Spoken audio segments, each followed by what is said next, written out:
Magandang gabi mga kaibigan, mga kababayan at mga kapatid.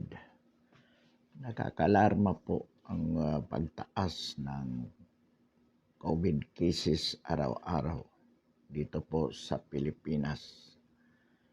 Katunayan po, mayroon ng mga mayroon sa ibang bansa po, pinagbabawalan na nila ang pagpasok ng mga visitors na galing sa Pilipinas sa takot na baka po sila ay mahawaan. Isa na po tayo sa mayroong pinakamataas na COVID cases araw-araw sa buong mundo. At ito po ay nakakaalarma. At kasabay po nito may mga panawagan na tungkol sa isang gamot, yung ivermectin, na kailangan na gamot daw po sa COVID. Ngunit ayaw namang i-recommenda ng DOH sapagkat hindi pa ito nasi-certify ng DFA. Ang mga again po itong Filipino Nurses United nananawagan na muli sa ating pamahalaan na baguhin ang mga palisiya tungkol sa government response for COVID pandemic. At mayroon din pong mga panawagan na ituloy ang ECQ sa Metro Manila at sa makarating na lugar o extend po. Ngunit mayroon din namang ibang opinion na sinasabing hindi po natin kakayanin pa ang another extension sapagkat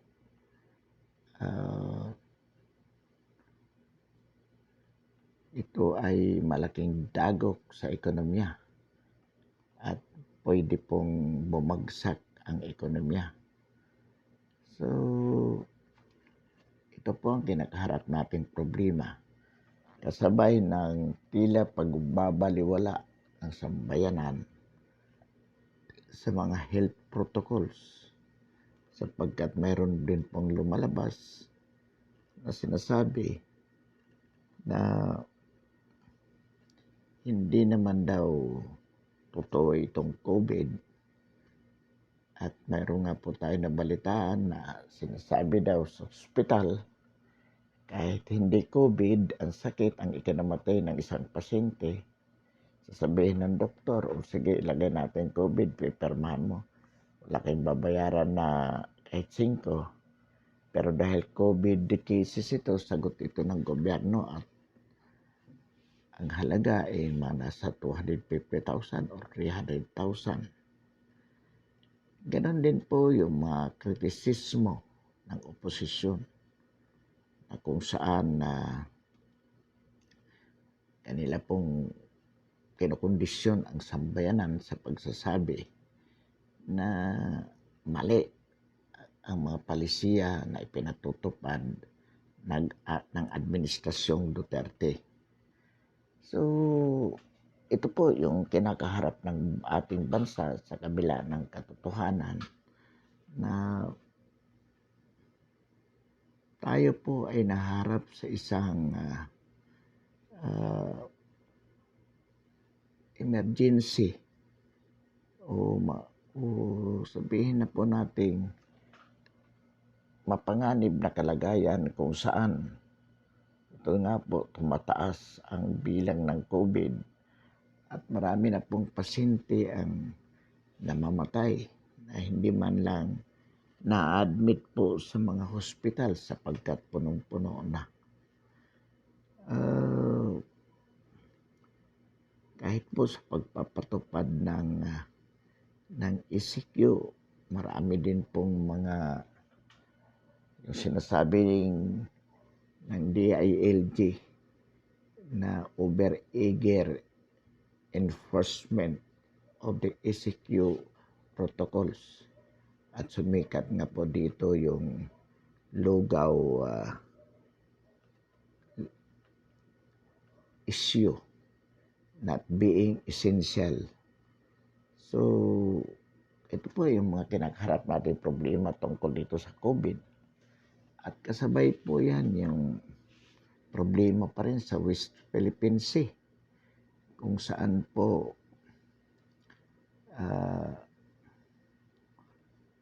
namiminto din ang digmaan, World War III, dahil sa insistence ng China na mamalagi sa bisinidad ng Palawan, na ito po ay talaga namang banta sa ating soberenya. So, ito po yung mga kinakaharap na problema ng ating gobyerno sa ilalim po ng pamamahala ng ating butihing Pangulo. Ano po ang magiging paninindigan ng sambayanan sa mga isyong ito? Una po, tungkol dito sa mga COVID-related issues. Muli, ipinaalaala po natin sa lahat that it should be the government through the ITF bilang ahensya na in charge dito sa ating COVID response ang dapat po na nasa top. At itong mga kritisismo po ng opposition na sinasabing mali ang responses, huwag na po nating palakihin yan. Kung mayroon po kayong suggestion, doon nyo po i-suggest sa IETF. Hindi po yung pupunta kayo sa media, magpapa-interview para sumikat kayo at ang ating sambayanan ay ikondisyon na mali ang ginagawa ng gobyerno o kulang o walang ginagawa ang gobyerno tungkol dito. Hindi po nakakatulong yan. Hindi po nakakatulong yan. Itong Filipino Nurses United, sinasabi po natin, we recognize your heroism. But again, we remind you that you ought not to dictate the policy or policies that the government are going to adapt. Kasi po marami pong mga dapat i-consider yan na itong ITF lamang ang nakakaalam. Hindi lang po ito health issues. Ito po ay national issues involving a lot of issues na hindi lamang po tungkol sa health. Kaya kung anumang solusyon na base lamang sa health at ito po ay ating i-adapt, mapre-prejudice naman po yung ibang aspeto. Kaya ang payo po natin, mag-concentrate kayo sa trabaho nyo. Hindi ito ang panahon para umipal kayo. Hindi ito ang panahon para magpapansin kayo. Sapagkat po, kung patuloy ninyong gagawin ang mga bagay na gusto ninyo, katulad ng sinasabing mag-declare ng holiday.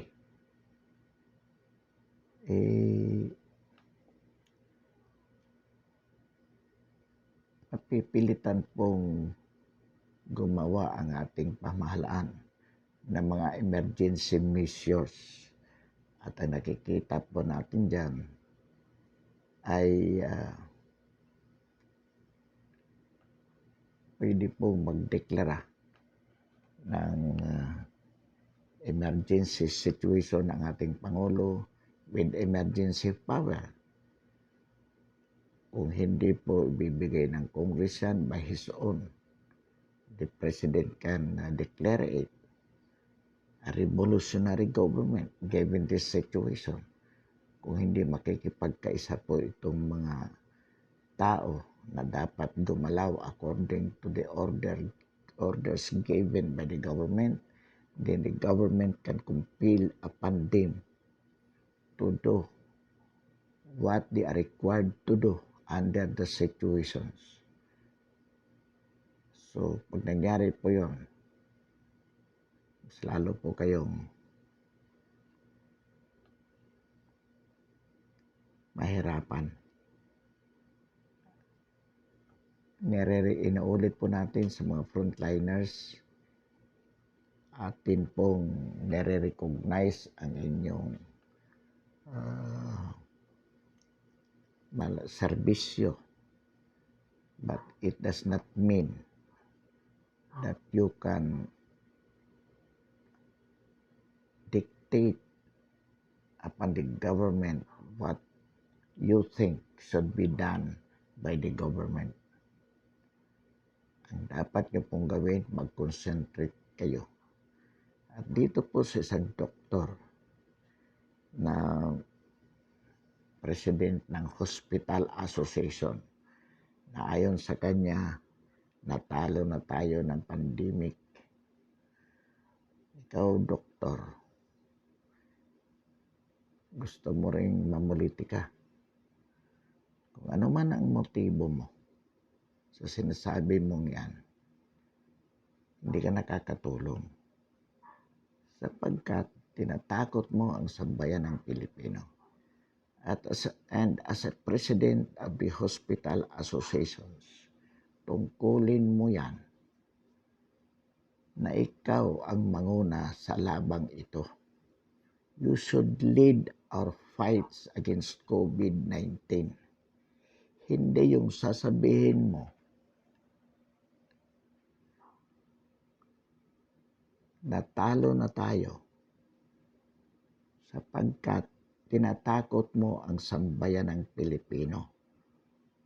Nagpapapansin ka rin. Gago ka rin, doktor ka. Gusto mong sumikat? Kaya yan ang mga pronouncement mo. Magbitaw ka sa tungkulin mo. Magbitaw ka sa pagka-doktor mo. Dapat sa'yo gawing janitor. Ang yabang mo. Hindi lang tayo natatalo, natalo na. So, kaya natalo dahil sa'yo. Gago ka eh. Wala kang ginagawa kundi umipal eh. Dapat, as president of the Hospital Association, you should be doing something. Tumulong ka sa pamahalaan kung anong dapat gawin na manalo tayo sa labang ito. Kung may masisisi dito kung bakit tayo natalo, ikaw yun. Sapagkat bugok ka bilang Pangulo ng samahan ng mga hospital sa Pilipinas. Hindi ka dapat. Anong pangalan mong doktor ka, dapat sa tanggalan ng lisensya eh. Masyado kang maipal. Binayaran ka ba ni Leni Robredo? Binayaran ka ng opposition? Iyon ang tema mo eh. Sa halip na makatulong kung paano, yun ang i-announce mo. Pagdidiinan mo, natalo na. Gago ka eh, bobo ka eh. Pag ganyan mag-isip yung Pangulo mismo ng Hospital Association, talagang kailanman hindi tayo mananalo sa anumang laban, sa anumang pandemya, lalo na itong COVID-19. Itanga ka eh.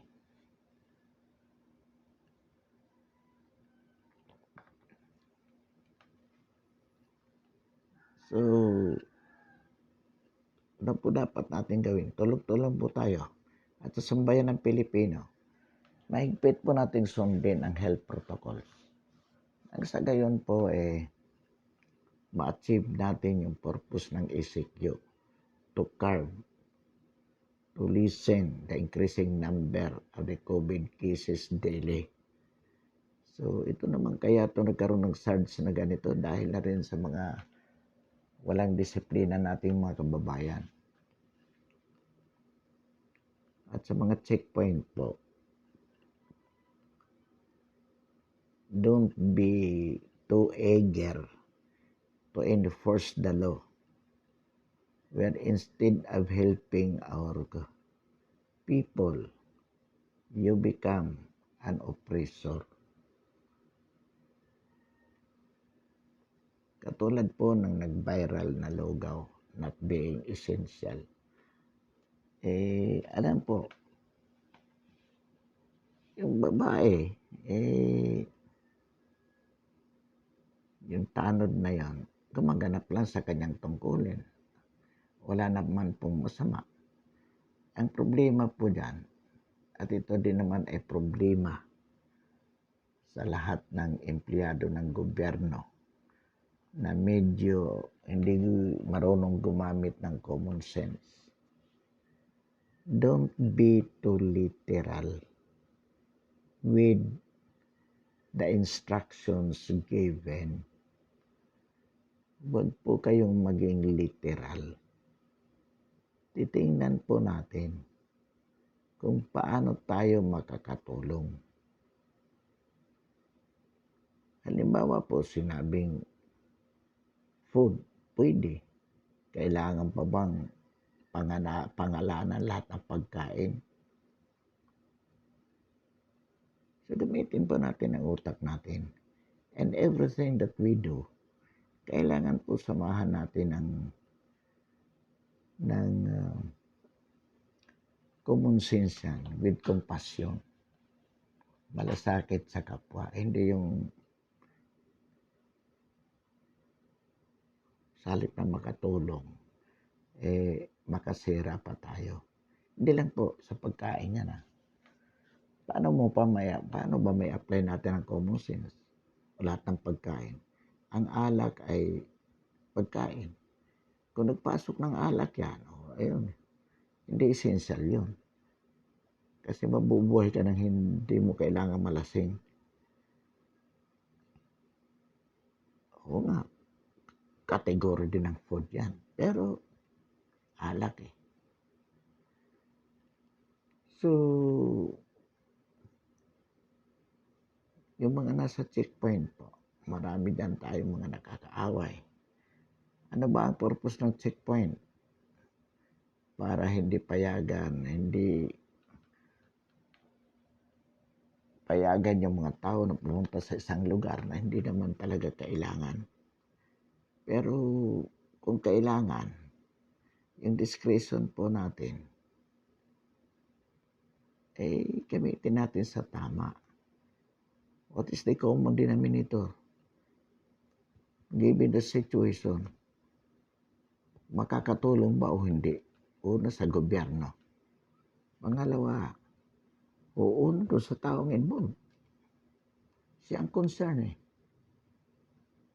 Then, ito ba ay ayon sa talaga bang kailangan ng taong ito? Dahil itong pagpunta niya sa kabilang lugar. Halimbawa po dyan, isang ama, emergency yung naipit siya sa isang lugar, kailangan niya pumunta dahil nandoon yung anak niya.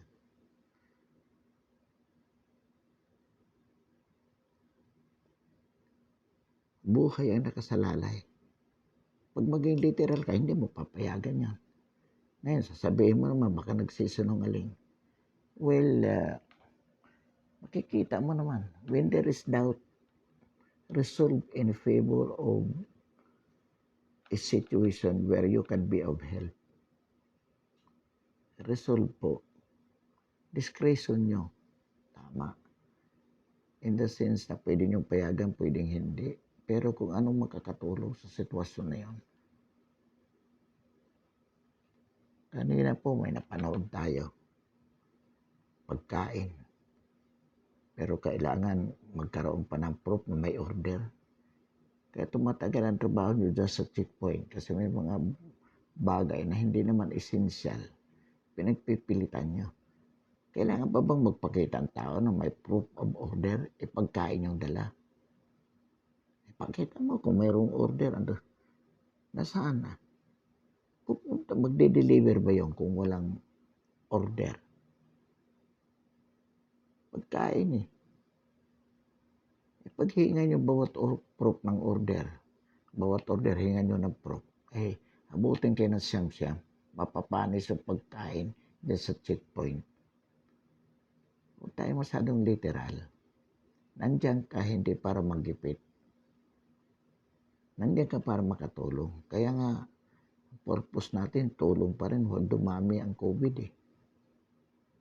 Pero hindi ibig sabihin na yung mga emergency situation na hindi na po pwede. Kaya nga may exemption, kaya nga may listahan ang IETF kung ano yung pwede. Pero hindi ibig sabihin that yung pwede ay limitado lamang doon sa mga nakalista. Sapagkat may mga bagay talaga na hindi maililista nila. Kasi hindi naman nila ma-anticipate lahat ng pwedeng mangyari sa buhay ng mga Pinoy, sa dami ng Pinoy. So, kayong mga nasa checkpoint, very reasonable. Isipin kung paano tayo makatulong sa isang maliit na bagay at ma-achieve natin at the same time ang purpose ng government. Anong purpose? To discourage people from in and out, going in and out from one place to another para maiwasan yung hawaan. That is the general intent. But along the way, marami pong mga detalyadong sitwasyon, emergency, which is subject to your common sense, people manning the checkpoints. So, gamitin po natin palagi yung common sense, sapagkat anuman pong ginagawa mo na may kaugnayan sa serbisyong publiko, napakahalaga po yung common sense. Mahalaga po yan. Ano po ba yan? Yan yung likas na talino ng isang tao na may tungkulin, lalo na makapagdesisyon ng isang magandang desisyon na sa halip na makasira ay makatulong sa ating kapwa. That is the general rule. So yan po ang sinasabi natin. Panawagan po muli sa mga taong nasa checkpoints. No? Gamitan po natin ng sentido común with compassion yung ating tungkulin na ipatupad ang batas sa mga checkpoints. Isipin po natin na ang tao hindi naman po, although namin natin na maraming walang disiplina sa mga Pinoy, kaya nga kailangan ang gumamit ka pa ng pulis na magkaroon ng checkpoint. Dahil kung ang Pinoy ay kung ang mga Pinoy ay disiplinado, bigyan, ilabas mo lang yung mga ganong instruction, health protocols, kung saan susundin. Pero hindi eh. Yung mga Pinoy na hindi. At yun ang papel nyo doon. People at the manning the checkpoints. Yung alam po ninyong dahil sa kanyang katigasan, kaya siya nariyan, talagang bawal. Pero kung ito namang tao na 'to, mayroong napaghalagang bagay, malalaman po naman 'yun sa inyong sa personalidad niya, sa pakikipag-usap sa inyo na talagang kailangan. Go, baka naman mayroon siyang gustong mailigtas na hindi natin alam. Anak niya, ah, kaibigan niya na sa kabilang lugar tumawag sa kanya para bigyan ng pagkain, magugutom, hindi niyo papayagan. Kawawa naman po. Ito yung, kaya sasamantalahin na rin po natin yung tawagan yung PPA.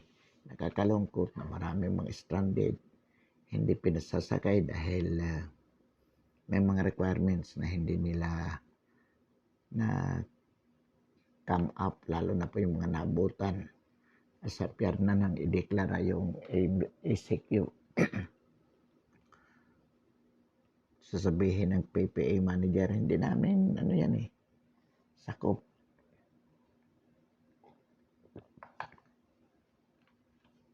Wala kaming authority para ganun. Dahil nagpapasayan yung lugar na pupuntahan nila, yung LGU, kung anong requirements doon. Mr. PPA manager, pasahero yan, sasakay dyan. So tungkulin mong i-assist.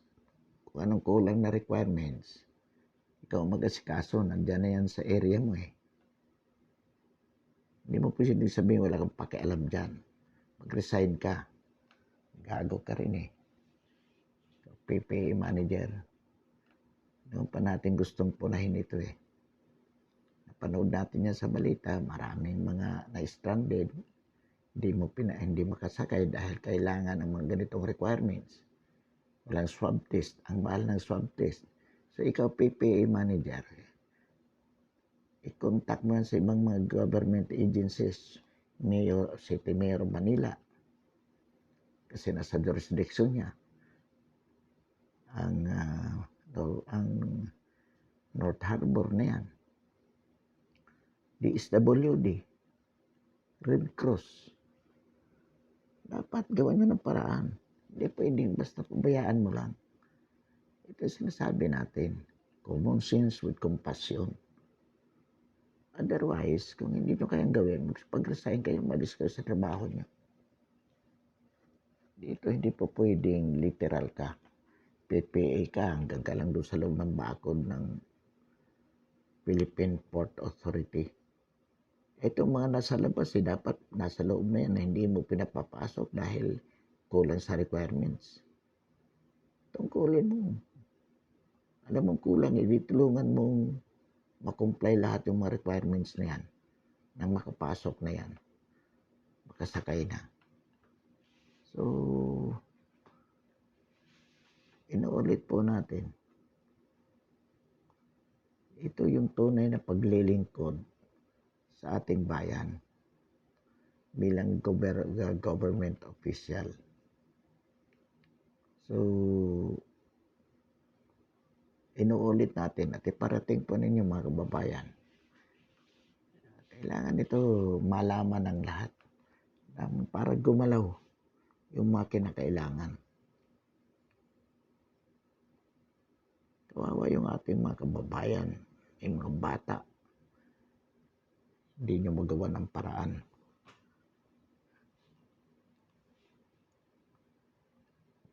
So, ito po yung ating pinakikiusap at nananawagan po tayo sa ating mga kababayan. Tulong-tulong po tayo. Hindi po ito magagawa ng Pangulo lamang at ng ilan niyang makasama. It should be the concern of everyone. At ito namang mga opposition, ikaw Viper Obredo, tumulong ka. You ought to do something instead just of talking. Daldal ka rin lang ng daldal. Panay ka lang pa-preskon. Hindi mo kailangan magpa-preskon kung ginagawa mo ang tungkulin mo na makatulong sa mga Pilipino. Bibilib sa'yo Kaya naman nagagalit ang sambayan ng Pilipino. Wala kang ginawa kundi magpa-pogi sa media. Magpa-ipal ka na lang ng ipal. Kasama yung mga kabaro mo.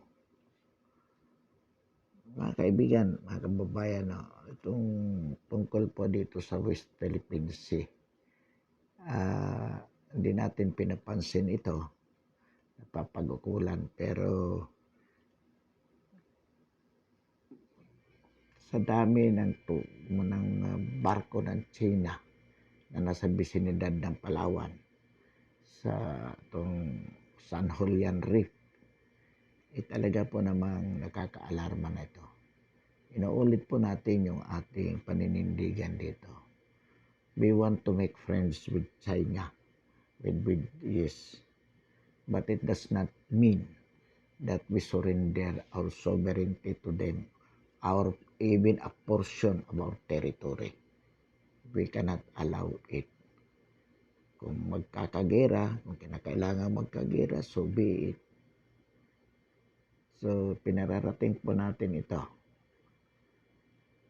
sa mga kinaukulan, lalo na po sa China. Nasa kamay nyo ang kapalaran kung magkakaroon ng digmaan, ikatlong digmaan sa buong mundo. Sapagkat pag nagkabarilan po dyan, alam naman po natin, hindi yan papayagan. Actually po, ang gera sa West Philippine Sea, it's not actually between China and the Philippines. It is actually between US and China for world supremacy. As to China, it starts from being supreme within the Pacific region. Pero hindi po yan papayagan ng Amerika because that would be the first step for China to become a world power. So, yung aggressiveness ng China, yung aggression na yan, definitely hindi papayagan ng Amerika. At hindi rin naman papayagan ng Pilipinas yan na okupahin ng China yung ating territory. So, ang mangyayari po dyan, we will be compelled to fight against China along with the US and other allied countries to suppress China from her aggression over the West Philippine Sea. So ito po ay panalangin natin na ang China ay medyo maghinay-hinay dito at i-pull out yung kanyang mga about 200 vessels within the Palawan vicinity.